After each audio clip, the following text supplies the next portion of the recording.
pretty straight hair anyway, but I straightened it just so that it looked really, really smooth and pretty. And the one thing you want to make sure is that you have your hair brushed or combed backwards right here, because you want this to lay really smooth underneath the braid. So we're going to go to the front of her face. I'll turn her so you can see what I'm doing. And I'm just going to grab a small little piece right here, and I'm going to pull it back. And I want to make sure that it's not like too big a wide strip. We want just a really narrow little piece. And if you want, you can even, you know, just spritz a little bit of spray wax on it just to make sure that that keeps that kind of really polished look.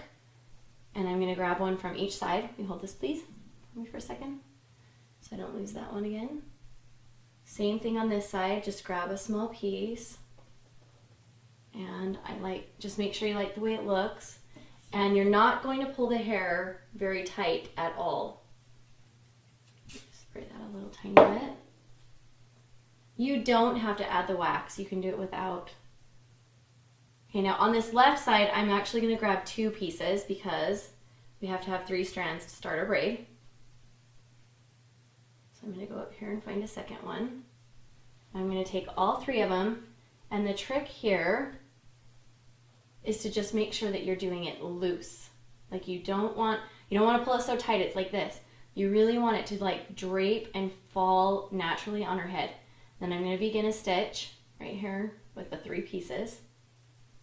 And you'll see I'm even going to go back right now and kind of like just relax my hand so that it falls right where like the base of her head is.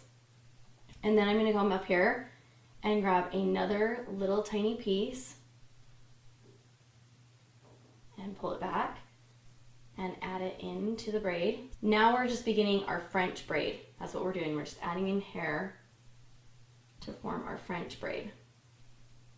But I'm just doing really small little sections, like little small strands. Like see, that one to me is too wide. So I'm going to go back, pick up one that's smaller. Yep, there we go.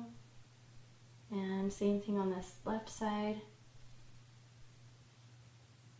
And back again to the right.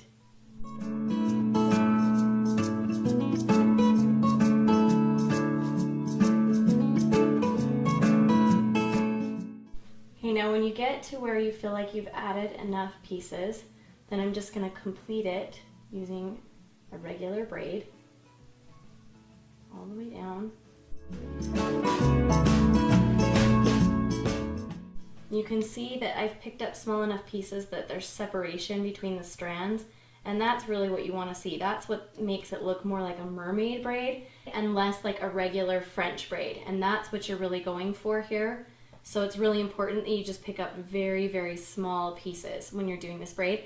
And we only did about maybe 4 inches of braiding, and then, I mean, you could continue it all the way down and add in pieces all the way to the end if you wanted to.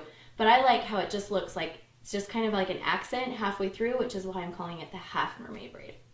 Okay, let's do the final spin. Doo-doo-doo. There you have the half mermaid braid. And back around to the front. Now, for me, another couple options. I love accessories, so you could stick a bow at the end.